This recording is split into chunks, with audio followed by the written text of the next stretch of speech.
Okay, good morning. I'm Patty Kubik. I'm a thyroid cancer patient and volunteer with ThyCa organization. And I'd like to welcome you all to session 321, panel discussion on thyroid hormone.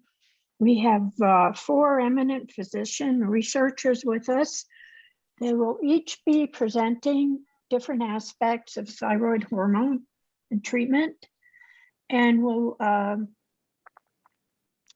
each presentation will go on following one after another, and then questions and answers will be saved to the end.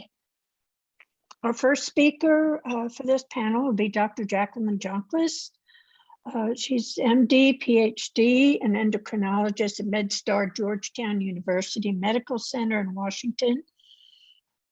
And she obtained her MD and fellowship training at Georgetown and is the director of the Georgetown Clinical Research Unit.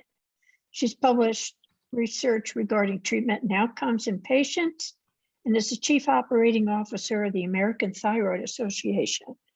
She's been a member of the Endocrine Society since 1997 and serves on the editorial board of the Journal of Clinical Endocrinology and Metabolism, and as a member of the Endocrine Society Self-Assessment Committee. I'd like to welcome Dr. Jonklaas. So thank you very much for that kind introduction. And I'm very happy to be taking part in this ThyCa meeting. My job is to give the very sort of bread and butter background to the topic of thyroid hormone therapy and get you ready for the more exciting talks that will be following. So dealing with the basics in thyroid hormone therapy, I wanted to talk a little bit about what we test, what we target, and how we monitor levothyroxine therapy. So as you know, we measure 2 hormones, TSH and T4 or free T4 in order to adjust thyroid hormone. And as you know, TSH has a normal range from 0.4 to 4.5. And when we manage people with thyroid cancer, we try and achieve specific TSH targets. And for many people, these may actually be TSH values in the lower part of the normal range, or at least initially. So we target very specific TSH levels. And again, looking at the thyroid axis in someone who has their thyroid in place and moving over to what this looks like in someone who's had a thyroidectomy, we are giving thyroid hormone to act on the pituitary and generally lower TSH levels. So there's lack of a stimulus for any residual thyroid cancer cells that may be present. So when we try to achieve a low TSH, that's thyroid hormone suppression therapy, and basically we achieve that by the dose of the thyroid hormone that we select. And TSH suppression is generally associated with improved survival and less recurrence in differentiated thyroid cancer, except in low-risk patients. And in general, in the higher risk patients, there's additional improvement in survival with increasing the suppression. And so, for example, someone who has had a good response to their initial therapy, we may target a TSH in the lower part of the normal range. In others that we're not sure how they've responded, we may go for slightly low TSH values. Or we may target TSH values in the subnormal range, or in higher risk patients, we may even try and lower the TSH further. But this is always balanced with the risks of overtreating patients, so atrial fibrillation, decreased bone density. And so throughout the management of a patient with thyroid cancer, we're balancing the risks and the benefits of TSH suppression. So we monitor the TSH. We can alter it by lowering the thyroid hormone dose or raising the thyroid hormone dose. And you're all very familiar with the doses of thyroid hormone that we have available to us. So are there medications or supplements that individuals taking thyroid hormone should avoid, or are there supplements that we should be cautious of because they actually contain thyroid hormones? So obviously TSH is affected by the thyroid hormone dose that we're prescribing, but also it's affected by the absorption of the dose. And many medications, supplements such as calcium and iron in particular, food and fiber, gastrointestinal conditions, these can all affect the absorption of thyroid hormone. And this is just a list of some of the things that can alter absorption. And you can see that some of these are very common medications for supplements. So here is a classic study of calcium raising the TSH. This is without calcium, this is with calcium. So raising the TSH because it's impaired absorption. This is the same being shown with proton pump inhibitors, obviously a very common medication. So an increased TSH when patients take proton pump inhibitors. So these things make us need to monitor and adjust the dose of thyroid hormone. This is the effect of different timings of food on TSH, again, because of an effect on absorption. And so because of this, we ask patients to have a very consistent regimen when taking thyroid hormone.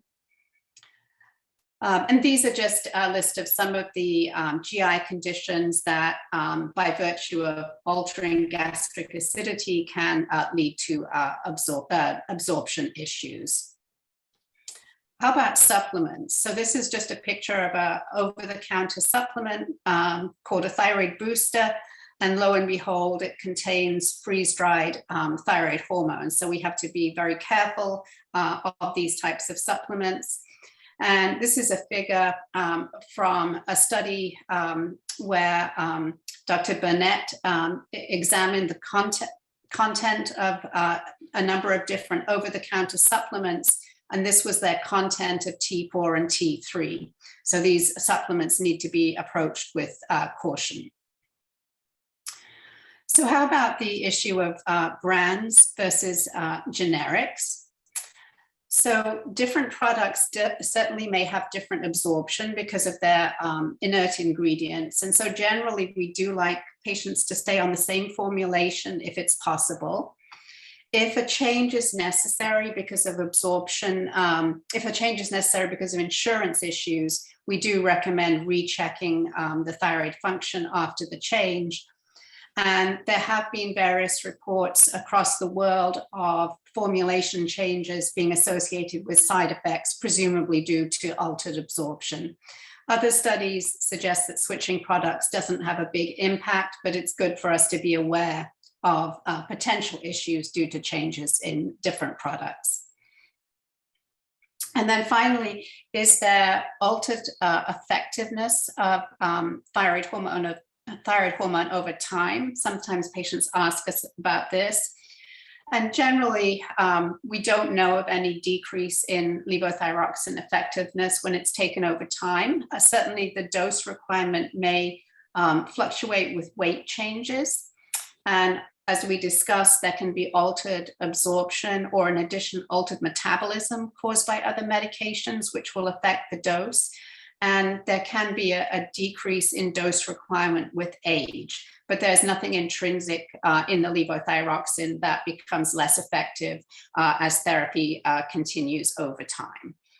So thank you for your attention, and let me finish here and we can go on to other. Okay, thank you, Dr. Jonklaas. Dr. Lizzie McAninch is an endocrinologist and clinical associate professor at Stanford University and clinics in Stanford, California. She received her medical degree from University of Miami, Miller School of Medicine. Her research focuses on understanding aspects of thyroid hormone metabolism and genetic differences that impact these pathways. Okay, welcome, Dr. McAninch. Thank you so much. And thank you so much, ThyCa, for inviting me and all the good work you do for the patients. So I'm going to share my screen and go to slideshow. Okay. So as Dr. Jonklaas mentioned, when we have an intact thyroid gland, your thyroid gland makes two hormones, T4 and T3, in a ratio of about 14:1. But then when we need surgery for like thyroid cancer or a tumor, a suspicious tumor, you remove the thyroid gland from the picture and often are given a pill of levothyroxine, which is T4. The T4 pill hormone that you're taking is converted to T3 hormone in your peripheral tissues. We understand, and all professional societies now understand, are coming to recognize that this solution is imperfect.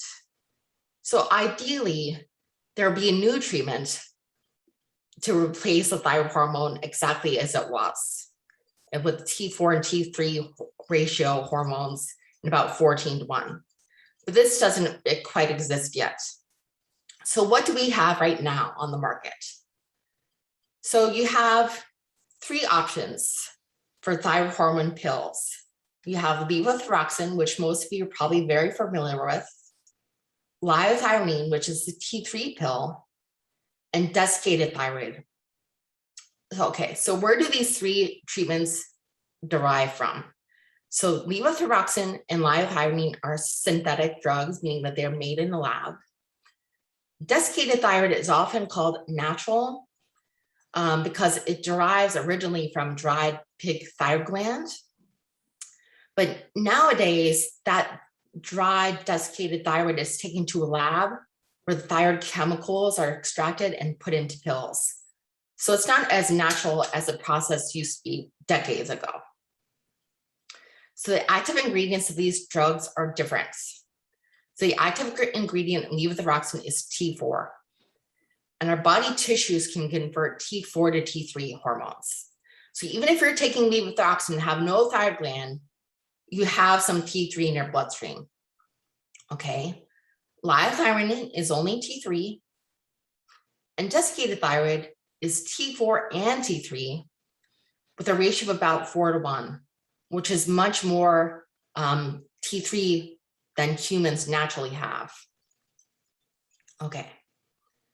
How long do these drugs last in the bloodstream?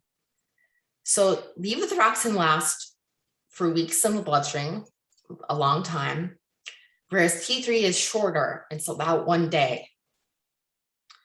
The stability in the, and of course, desiccated contains both drugs, T4 and T3, so it's a mixture of those both answers. How stable are these drugs in the bloodstream? So levothyroxine is quite stable. It gives you stable T4 and T3 levels. With T3 liothyronine, you get high peaks and low valleys on the scale of hours. Desiccated thyroid, of course, contains both T4 and T3, so it has both of those issues. So which of these drugs are FDA approved and monitored? So the levothyroxine and liothyronine are FDA approved and monitored, which means that the FDA is monitoring their stability, their safety, their efficacy. Desiccated thyroid is not FDA approved or monitored, and there have been significant safety concerns due to inconsistencies in these pills. So what are some problems with these pills? So when you're taking levothyroxine only, you get slightly higher T4 levels than a normal thyroid gland. You get slightly lower, some people have slightly lower T3 levels. And there are a minority of patients that can feel dissatisfied with treatment. When you're taking liothyronine, the problems include that you need to take usually multiple doses per day to achieve more stable levels. And you don't usually take this drug alone unless you're being treated for your thyroid hormone withdrawal before your radioactive iodine treatment. The problems with desiccated thyroid is that these patients typically have low T4 levels and fluctuating T3 levels, high highs and low valleys. If you adjust the dose of desiccated thyroid, you're unable to adjust the ratio of T4 to T3. So you can only go up or down on the dose. So you're unable to adjust the ratio. And there has been questions about consistency of these pills due to the fact that they're not FDA approved or regulated, and their shelf life is kind of unstable at times. So those are the 3 current solutions that we have on the market.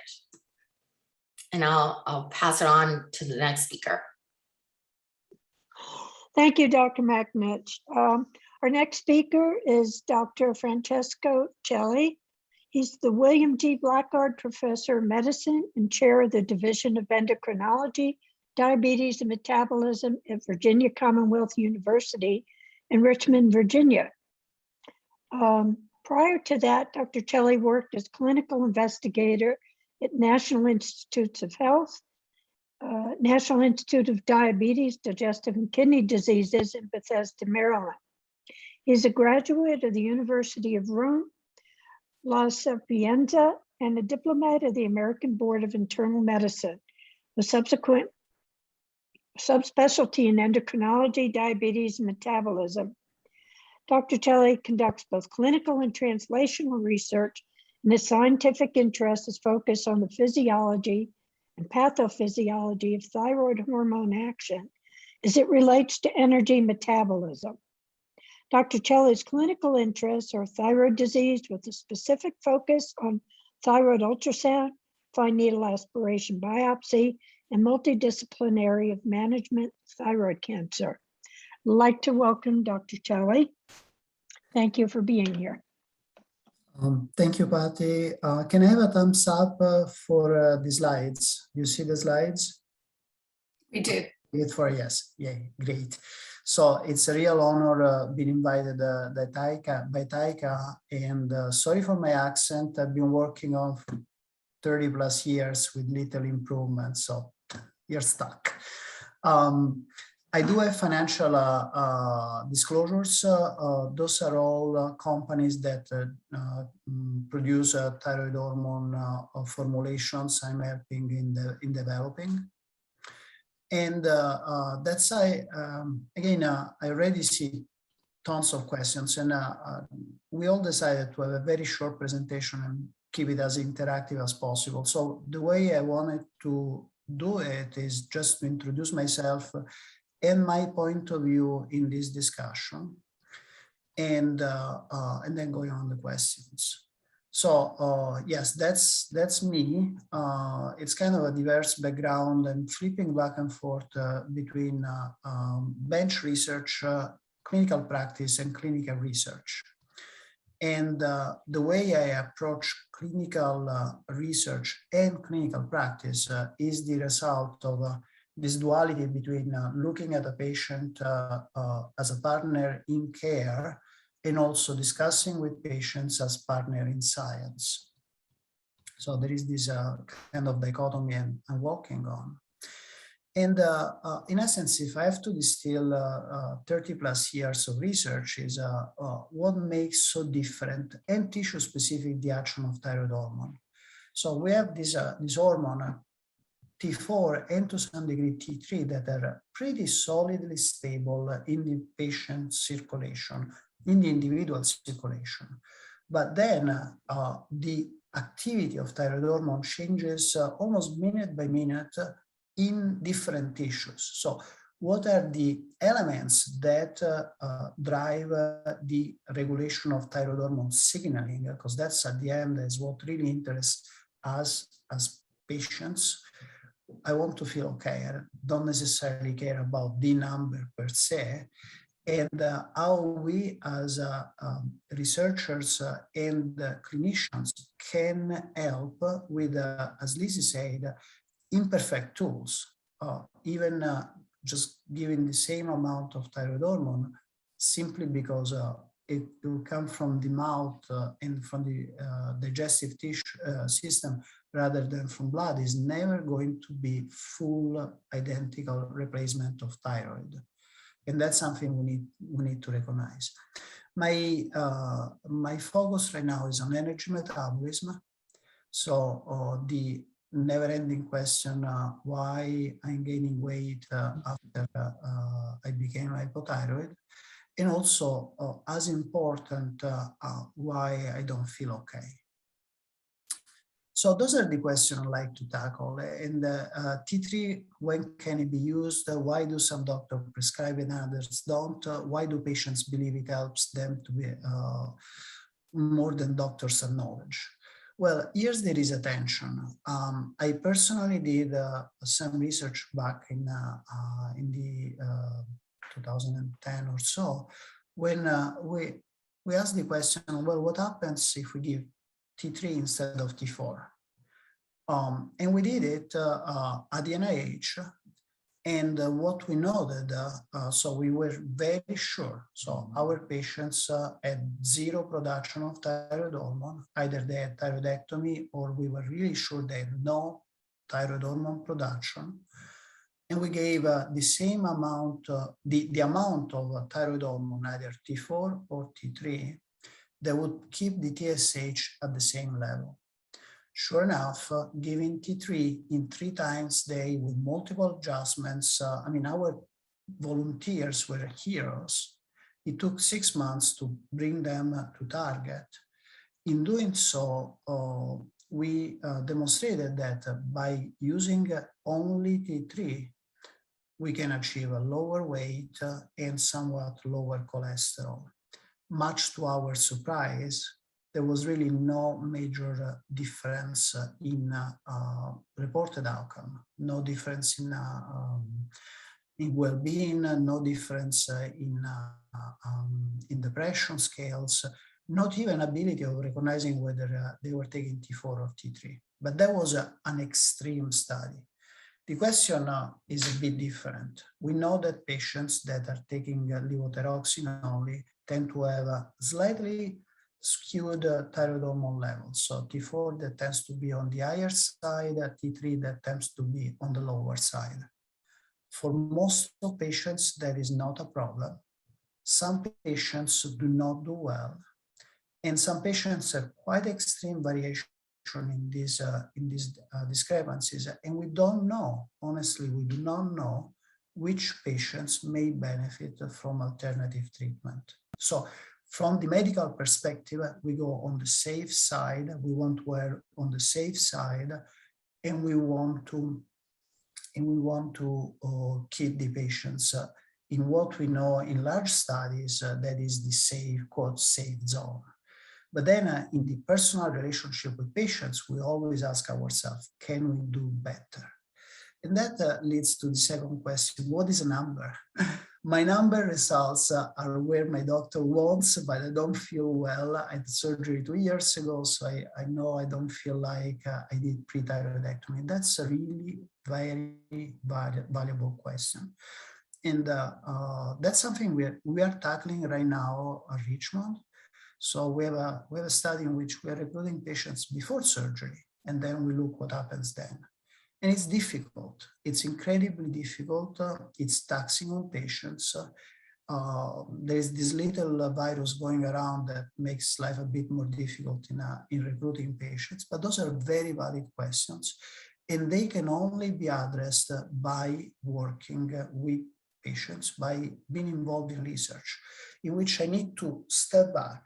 As much as I want to do everything for my patients, I need to kind of devise with the patients what would be almost a board game. What are the rules for the intervention? And then moving forward and bringing the evidence. And there are many, many, many unknowns. And we really need to work together in doing that. And that's the end of my talk. Why it's so difficult to include non-levothyroxine therapy in the guidelines. Again, as society, we want to keep our patients safe.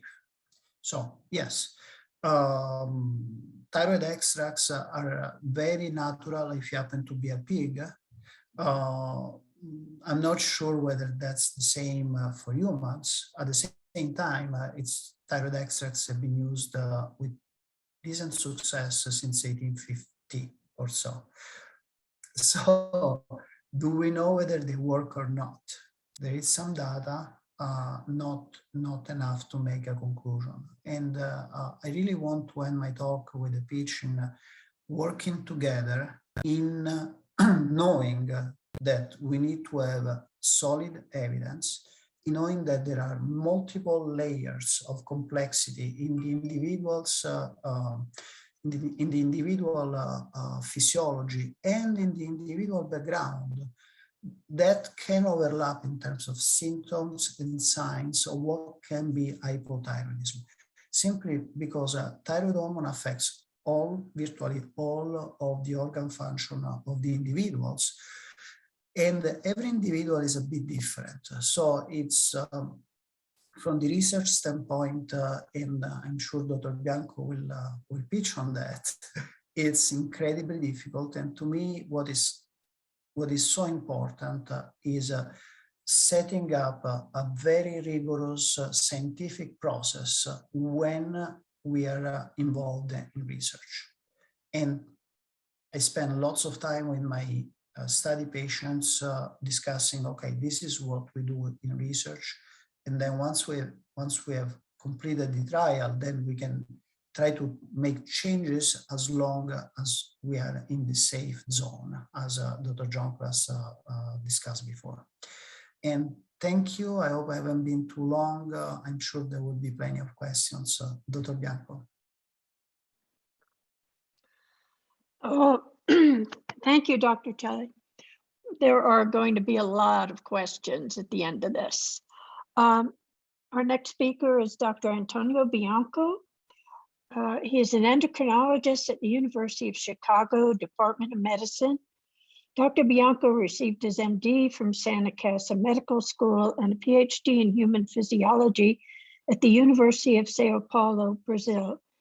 In 1998, he was recruited to Brigham and Women's Hospital as a physician, scientist, and associate professor of medicine, where he later became chief of the thyroid section. In 2008, he went on to become chief of the Division of Endocrinology at the University of Miami. Dr. Bianco's work focuses on iodothyronine deiodinases, which play a key role in thyroid hormone metabolism and action. Over 35 years, his continued work on these enzymes has increased understanding of their molecular and cellular biology and provided mechanistic insight into the variable responses to hormone replacement therapy. He joined the American Thyroid Association in 1987. Since then, has served on several committees as a member of the board of directors and as president. I would like to welcome Dr. Bianco. Yes, thank you very much. It's a pleasure to be here and follow this wonderful line of speakers. I was asked to talk about new therapies that are in the pipeline for hypothyroidism. Before I start doing that, my disclosures are I'm a consultant for AbbVie, Allergan, Thyron, and Syntonix. These are companies that are involved in manufacturing treatments for pharmaceuticals that are used for the treatment of hypothyroidism. So what is what's coming in the pipeline? So I think that an interesting aspect is that people don't talk about levothyroxine that much, alternatives for levothyroxine, but we do know that a large percentage of patients with hypothyroidism are actually undertreated because of different reasons. Number one is they just forget to take the pills. Might not be the case for thyroid cancer patients that are more conscious of taking the supplement, but patients with hypothyroidism end up forgetting, and they're poorly managed. So at least 3 companies are working on manufacturing a gel that contains a matrix, and this matrix contains large amounts of levothyroxine, and that matrix can be injected subcutaneously under the skin and slowly release small amounts of T4, actually controlled amounts of T4 over time, And the amount of it in storage in this matrix can be sufficient to provide that slow release of T4 for up to 6 months. Right now, this is totally in the pipeline, meaning it's not available for prompt use right now. They need to get FDA approval. However, that type of technology has been used for other hormones, for delivery of other hormones and other substances. So we might see this in the future coming. So that how good that will be, I don't know. We'll have to obviously have clinical trials to test it.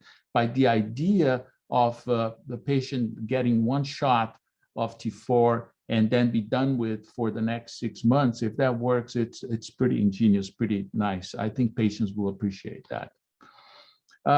On the side of T3 liothyronine, as Dr. McAninch mentioned, the inconvenience of T3 is that it's absorbed very rapidly and metabolized very rapidly, meaning that it comes into the body fast and leaves the body very fast as well, so that we have peaks and valleys in the circulation, which is not good because T3 is a very active molecule. We want to provide stable levels of T3 in order for the patient not to have symptoms of hypothyroidism in the afternoon and symptoms of hyperthyroidism in the morning.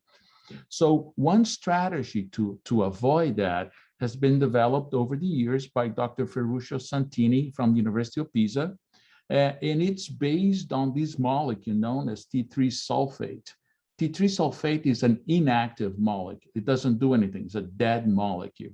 However, it can be absorbed through the intestine and taken up by the liver, and the liver will activate T3 sulfate, will remove the sulfate and slowly release T3 into the circulation. So that's a very ingenious strategy that Ferruccio came with, because you can take a load of T3 sulfate, it doesn't do anything, it peaks in the circulation, but you don't feel it. Now the liver takes up, reactivates T3, and slowly releases into the circulation. Ferruccio did a couple of clinical trials, successful clinical trials with this molecule. I asked him a couple of months ago, when will that be available to come to the market? He doesn't know. Obviously, bringing a new drug to the market is such a complex thing that it involves a lot of aspects, financial aspects, regulatory aspects. So I hope that this will come into the market as soon as possible. Now, another strategy, again, to provide stable levels of T3 in the circulation, it's totally different than the one Ferruccio came with. It is a new molecule, a trimer of T3, meaning there are 3 molecules of T3 combined together with zinc. And the advantage of that is when the patient takes that molecule by mouth, it's not absorbed immediately. It takes time for the intestine to break down that molecule and release T3 for absorption. So the absorption is slower and provides a better profile in the circulation than plain T3. Again, this is another technology that has been tested in animals, in humans. One successful clinical trial in humans has been completed. And I think that the sooner this would be available would be within 2 years, not sooner than that. Now, the amazing thing is the prospect of the utilization of stem cells, not to forget about giving thyroid hormone back to patients. How about giving a new thyroid, healthy thyroid to the patient? So this is something that might seem completely far-fetched, but it's not. Dr. Sabine Costaiola in Belgium, she developed this technology a few years ago with mouse cells. So basically, she took mouse cells, which are called embryonic stem cells. She transformed these cells a little bit to make them turn into thyroid cells. And then she gave the thyroid cells back to the mouse that was hypothyroid. and she completely fixed hypothyroidism in that mouse. Now, since then, other scientists, and we have Dr. Terry Davis in New York, for example, he's been able to get cells from skin of patients, just a skin cell from patient, change that cell to make it function as a thyroid cell, and then put back into the hypothyroid mouse and completely fix the hypothyroidism in that mouse for up to 6 months. So that's, and I'm surprised because the first time I heard this, okay, this is something that's going to happen in 100 years. But no, I mean, since Sabini published her initial findings, other labs have been involved as well. And I think we're making progress so fast in this area that we might be surprised that within, maybe a few years, this kind of treatment will be available for the treatment of hypothyroidism. So those are the new technologies that I want to mention to you this morning, and I'm looking forward to our debate. Thank you. Okay, I'd like to thank Dr. Bianco in pointing out that this is going to be possibly a bit of a debate. There have been several questions posted. There are going to be more questions than there is time to cover them all. So myself and Barb will try to pull out the questions that are more general. We'll avoid questions that speak to specific medical circumstances that you should really be discussing with your own provider. But I think starting right off, Michael had a question for Dr. Bianco regarding the T3 sulfate. Is there some mechanism for the liver to release T3 as the body needs it, or is it a fixed rate regardless of need? It is a fixed rate. It's not according to the body needs. It's a fixed rate, but the good thing is that you can provide a lot of T3 sulfate, and the rate of conversion of T3 sulfate to T3 is pretty much stable. And so that will provide constant source of T3 to the circulation. Okay, thank you. Okay, and we had a couple questions regarding other hormone levels and like testosterone and estrogen impacting or impacted by the T3 and T4 levels. I guess I can take this one. A major determinant of thyroid hormone needs in patients who are hypothyroid, particularly in patients with thyroidectomy, so that have zero production of thyroid hormone, is the estrogen levels. In the sense that estrogen stimulates the liver in producing what's called thyroid binding globulin, which in essence acts as a sponge for thyroid hormone. So even if the weight of the individual stays the same, should this individual start on birth control pill or becoming pregnant, and during pregnancy, in the early phase of pregnancy, there is a massive increase in estrogen, that leads to an increase in the needs of thyroid hormone. And this is critical. This is critical because this is the time frame when there is the development of the brain structure in the embryo and fetus. So what I tell my patients all the time, I want to be the second person to know you're getting pregnant, and and we need to increase your thyroid hormone level way before we start you start gaining weight, because the mindset is that oh yeah, I'm gonna gain some weight, I will need to increase my thyroid hormone then. No, actually it's much safer starting right away. And the blanket statement we give is take 2 extra pills per week as soon as you're missing a cycle, and then we'll look at that. So that's just to share the importance. And similarly, in a lesser fashion, in patients who are going through menopause, probably there is a requirement for lesser thyroid hormone. And again, it's always very important, but particularly important in patients who have thyroid cancer and they need to be on suppressive therapy, whereby small changes make a major difference in terms of suppression on one side or potential development of risk of side effects. Because thyroid hormone is what's called a narrow index therapeutic. And that's why we really need to be precise in the dosing, in the switching from one formulation to another. And in developing therapeutics, be sure that the therapeutics are consistent in the delivery of thyroid hormone. Thank you. Okay. We've had several questions on side effects and quality of life, management of symptoms.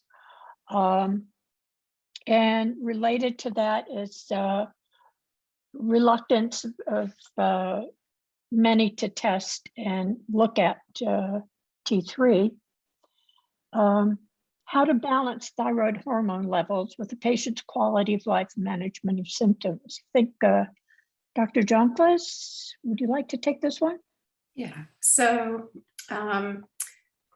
we're looking when we monitor thyroid hormone in a patient, we are obviously looking at two different things. We're looking at the numbers, the TSH and the free T4, and we're also looking at the patient's symptoms. And obviously, in an ideal world, if the numbers look good, the patient would feel good. And I think that is true of the majority of patients. But sometimes there is a mismatch, and the numbers will look great, and the patient, may not feel well.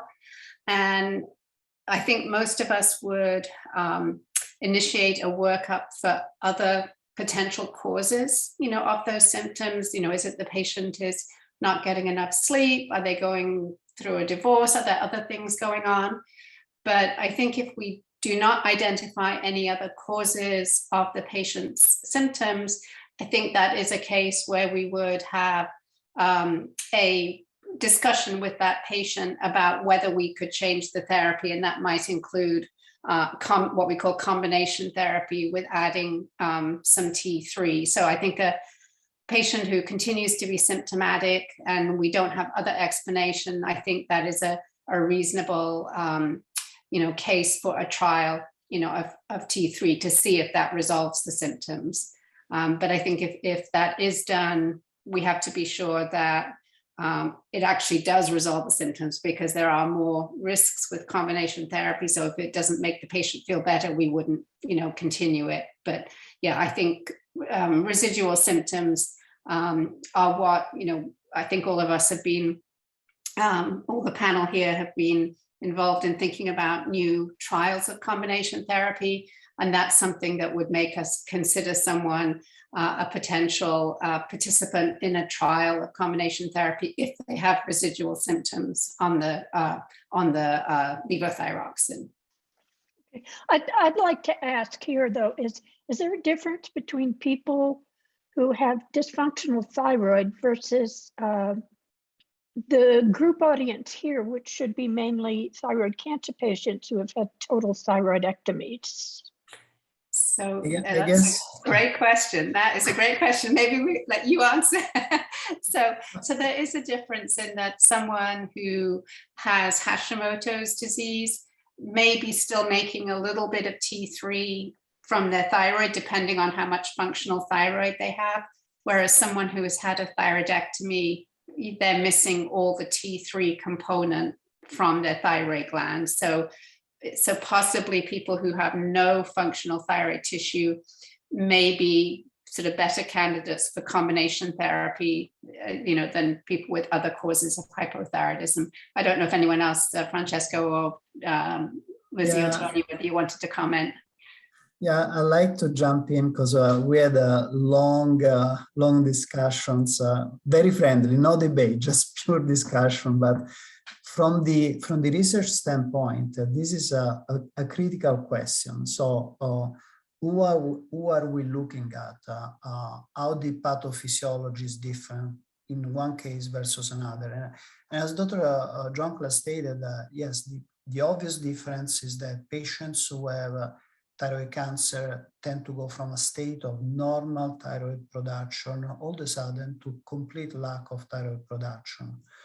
So, and this is the small minority of patients who have thyroid disease. And of course, it's for you, it's 100%, and I fully recognize it. But then when we're working in the development of therapeutics, we need to be super careful in designing a study that address either this question or the residual symptom questions.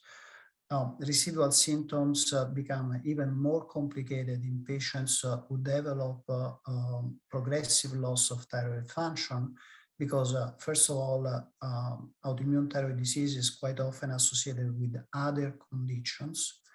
And then it's very difficult for a patient with Hashimoto thyroiditis say, you know, one day I was perfectly fine and now I feel the blank. And in the interim, there are 30 years. So 30 years of just wear and tear, or also additional medical problems, etc. And it becomes very difficult to sort it out. So clinically, what I do, I sort of make a contract with my patients, say, okay, tell me what, and this is clinical, it has nothing to do with research. Tell me what bothers you the most. What do you think is what is going the most because of your thyroid disease? And let's try something different if that's what you want, as long as we are safe. And then let's reassess in 3 months. If it doesn't work, why taking more than 1 pill per day? I'm not in the business of making your life even more miserable. I'm sorry. So that's my very, very clinical approach. So in essence, I change that and become a clinician, knowing that we need to do research and we need to be very careful in designing the studies. And Liz and Tony, please pitch in here. I just feel that there's such a broad spectrum of hypothyroidism needs in patients with autoimmune disease. They can have very mild hypothyroidism up to being the same as a completely thyroidectomized patient after surgery. Their thyroid gland can be completely non-functional. So it's such a broad spectrum, it's impossible to answer that with a one word answer. So every patient is unique and deserves to have their own unique experience and interactions with their doctor.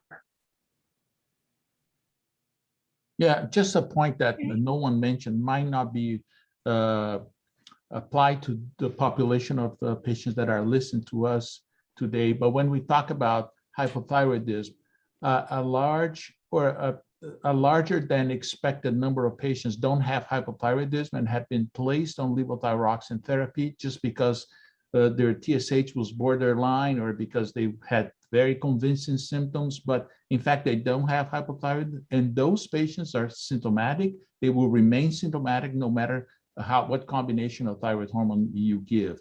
So I think that's a big distinction between patients that have been thyroidectomized and for sure are hypothyroid, as opposed to patients that suffer from an autoimmune disease that caused hypothyroidism, or patients that actually don't have hypothyroidism.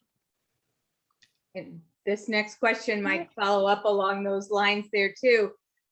Someone asked if they are anticipating just a partial thyroidectomy, how does that change the medication that they should take or should not take, and that their surgeon is recommending they start on the medicine before they even have the surgery. What is your advice here or suggestions? That sounds like a very specific question to that specific patient.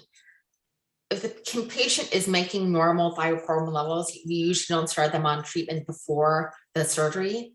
And after partial thyroidectomy, many patients can make normal levels of thyroid hormone on their own with just the remaining lobe of their thyroid. About half-ish can. So, but if the cancer is more aggressive, you might put them in those high risk categories. and they might need a completion thyroidectomy, and then they would end up on thyroid hormone for sure. Yeah, and in fact, when a patient is discussing with their surgeon and their endocrinologist what the best surgery is for their thyroid cancer, that's one of the considerations, that if I have a lobectomy because my cancer appears just to be in that lobe, I may not need to take thyroid hormone. And so that's one of the considerations that a patient may, take into account when they consider what therapy they want. And as Dr. McAninch says, only about, say, half of people who have a lobectomy, that their TSH will go up and they will need some thyroid hormone, but a good number don't require thyroid hormone. Okay. Not to do too much reverse engineering, but it is possible that the surgeon felt that the cancer is quite aggressive, so they wanted to start suppressive therapy right away. It's always a good idea asking why to your providers, and that's so important because that generates a partnership. I mean, and we really need to know what we're doing, why we're doing, both as a physician and when we're patients as patients. Okay. There's a question. There are so many questions. It's hard to find the specific one on here before, but somebody was asking if taking melatonin might affect how they metabolize their thyroid medication. And they didn't specify, but that could be tied into, is there any effect of circadian rhythm that the melatonin might affect? Would circadian rhythm have an effect on thyroid hormones? Any takers? I can tell, I don't know anything about that. I know that in small rodents, yes, there is a relationship between thyroid hormone and melatonin in rats and mice. However, in humans, I have not heard anything about that. Okay. And then a question for Dr. McAninch.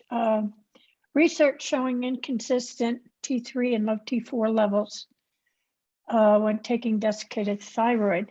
Does it matter if blood work is drawn prior to or after following medication? That's a great question. And timing. So if you wake up in the morning and have your blood drawn before taking any pills on desiccated, that is, your T3 level would theoretically be low because you don't have any T3 yet in your system. And your T4 would be low because it hasn't built up for a long time. The bloodstream because you're taking desiccated thyroid. After you take the desiccated pill, the T3 will go up to usually higher than normal levels, which could be dangerous. Due to the side effects that Dr. Jonklaas mentioned, we worry about heart issues, irregular heartbeats, and potentially bone damage. But then in a few hours, the T3 levels will go down, and you might take a second dose of your desiccated sometimes twice a day or once a day. So it's like a roller coaster of T3 in your bloodstream if you take any T3 pills, including desiccated thyroid. Which is why there's so much hope for some of the sustained release T3s that Dr. Bianco is talking about. If you have someone, if you measure T3 and T4 levels in someone whose own thyroid is working, the levels, fluctuate a little bit with a circadian rhythm and a diurnal rhythm, but they're relatively smooth. And that's in contradistinction to if you just take, regular T3, you get these peaks and troughs. But the hope is that with a sustained release preparation of T3 in the future, we might be able to replicate more the sort of natural secretion of T3. At least that's what we hope. Okay, thank you. This is where you're calling a debate, but I mean this is where science is made. Because we work on the assumption that peaks and troughs of thyroid hormones can be deleterious. We really don't know completely. We know that sustained elevation of thyroid hormone are incredibly toxic and is extremely dangerous. what happens in the blood is only one compartment where thyroid hormone has to go through in order to get to the nuclei of the cells where it exerts most of its activities. There is some evidence that thyroid hormone T3 in particular acts in a fast, meaning minutes to hours on the cell surface. This is done in vitro in cell system. How that relates to clinical outcomes is not clear. And why is that is important? Because as I say, we really don't want to make our patient's life miserable. And thyroid hormone therapy is lifelong therapy, as you know all too well. And taking instead of one pill, 2-3 pills to maintain the steady state, or waiting for hopefully again, if there is a long-acting T3, by all means. But the question is it really necessary or not? And that, to me, needs to be addressed in a clinical trial designed to that specific question. Thank you very much. Sorry, we have another question from someone asking about calcium supplements. They know not to take them till at least 4 hours after taking levothyroxine, but what about, say, breakfast foods that have high calcium content? Milk, yogurt, protein shakes, is waiting 1 hour really enough for that?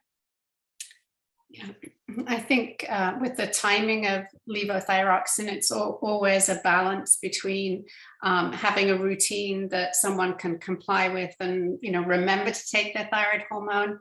I always worry when patients set an alarm extra early in the morning to take their thyroid hormone and go back to sleep. That's not what we want. So I think there will be a little bit of impaired absorption if the breakfast foods have a lot of calcium, but I think the key is if the patient does the same thing each day and has about the same separation, at least you have a consistent absorption and you can adjust, the thyroid hormone based on that absorption. So again, it's a balance between, having a regimen that is compatible with the patient's lifestyle, but not making it too inconvenient. And luckily, breakfast is the least variable of our meals. Yeah. So as long as we keep the routine steady, we're okay. And yes, I mean, if I don't get my coffee, I'm dead. So I try not to tell more than 30 minutes because I don't think it's. I think it's cruel and unusual punishment. Consistency is probably more important than going crazy. And again, seriously, this is a lifelong therapy, so we don't want to overburden our patients. Okay, thank you. I love that. A lot of people forget that this is lifelong. That's an excellent point. I think this is going to be our final question as we're running out of time. KB says, I've found selenium supplementation helped me greatly with maintaining energy into the evening. I suspected low selenium because I'm largely gluten-free. Can you discuss any experience you may have had or advice that you can give about selenium? I think we're all familiar with selenium is required for the thyroid to make thyroid hormone. But how does it affect us after when we're taking our thyroid hormone orally? Yeah. Well, I can address that. So the enzymes that metabolize thyroid hormone and convert T4 to T3, they're called selenoenzymes because they function with the selenium. If you don't have selenium in those enzymes, they're not going to function properly. Now, that's interesting. However, to have a deficiency of selenium sufficiently strong to impair the ability of these enzymes to transform T4 to T3, it's not common. I do not believe selenium supplementation will, for example, accelerate conversion of T4 to T3, or will make more enzymes available for that conversion to occur. Maybe in a special case, there's some other reason, maybe a genetic reason why a patient will be selenium deficient. But in general, when you talk about large populations, you might have many other consequences due to selenium deficiency before you get to the level that you're going to affect conversion of T4 to T3. Having said that, selenium has an antioxidant effect, and this has been shown to be beneficial for the thyroid gland. If the thyroid is affected by an autoimmune disease, selenium supplementation might play a role, but not because of conversion of T4 to T3, just because it also plays a role in the stopping and being an antioxidant molecule. Would you suggest it might be worthwhile for someone to have this tested or checked? I don't think so. Okay. I have not heard of a single person that has a selenium deficiency to the level that will impair conversion of T4 to T3. Having said that, I said during many, many years that I have not heard of anyone having a mutation in the iodinases genes, and just to be proven wrong. So I think it's unlikely, but we can't be sure. Okay, I think that's going to be a wrap. We'll have to apologize to everybody who was not able to have their questions answered. I think an awful lot of the questions were answered in our presentations and in other answers to other questions. I'd like to thank all our panelists. Just amazing. I learned a lot. I'd like to thank Barb Alha for helping me out here, keeping track of things. And yeah, we hope to see you again, at least next year, if not sooner. Thank you. Thank you. Take care. Thank you. Thank you. And thank you, ThyCa. It's a great Yes. source to our patients. Thank you again.